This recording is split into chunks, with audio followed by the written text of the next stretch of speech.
Dean Russell. Thank you, Chair. Lucy, if I may come to you first. When we talk about this topic, and as I mentioned earlier, I was involved with the online safety bill last year.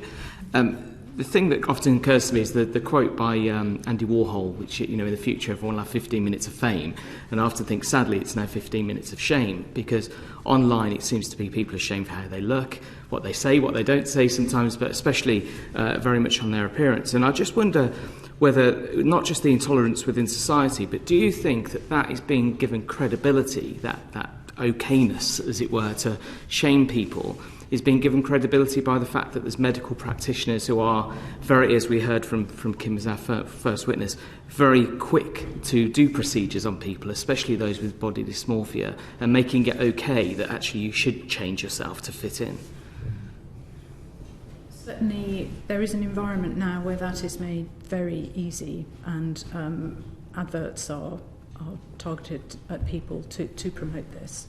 And yes, sorry, I should have jotted down your question. I suppose that my key question is, do you think that there's credibility being given to people actually changing how they look to fit in online, because the fact the medical profession or professionals are actually doing the procedures so easily? Well, certainly it's very much an environment where that is very possible, and many people are doing it. So that is going to lead to it being considered something that is normalised. So we would be very concerned about that. It's interesting that, because of course the people doing these procedures are not necessarily medically trained, but there can be an expectation perhaps on the part of people who are going to have these procedures, that, or maybe an assumption that would be the case. And I know you're going to come on to talk about regulation and the very important change that the government's made to introduce a licensing scheme, which we really welcome.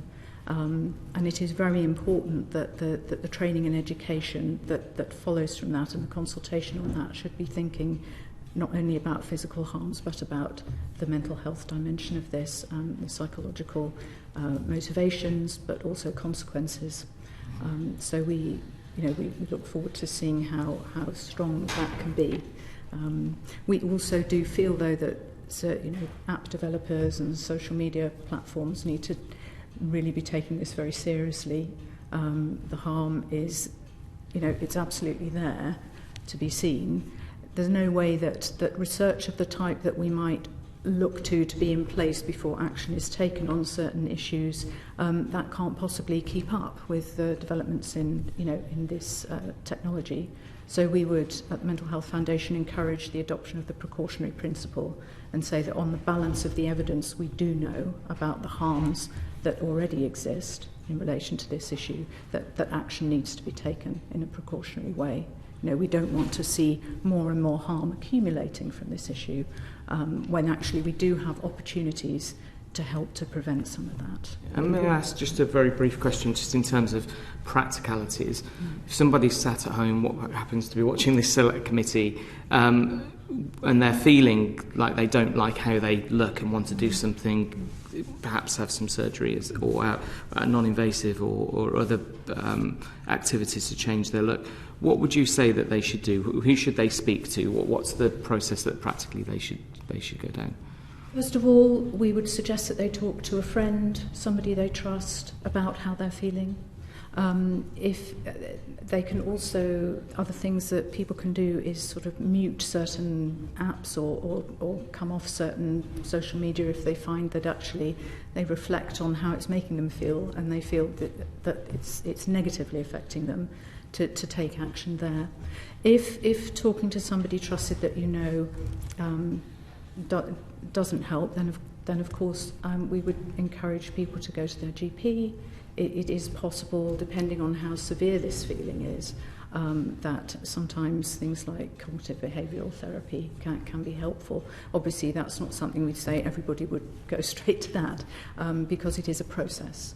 But being able to acknowledge it, actually having permission really also from society and government, to be honest, to acknowledge that this is a problem, that it's something many, many people feel, because with many mental health issues, often people will feel they're on their own with them, that it is only them who are experiencing this. And actually, if they're able to take some time and find other people and talk to other people, they will find they're not on their own, and that there are ways in which they can begin to address this. We know that generally, for example, when we talk to children and young people, when we are complimenting people, it's always worth thinking about things other than appearance, people's characteristics, things they have done that are impressive or brave, or so building people up in all sorts of other ways is really important, but that also has to come from society, and it's very, very difficult if what you see is that this beauty ideal is held up as something everyone needs to aspire to. That is a big challenge for people. Thank you. Thank you, John. Thank you very much.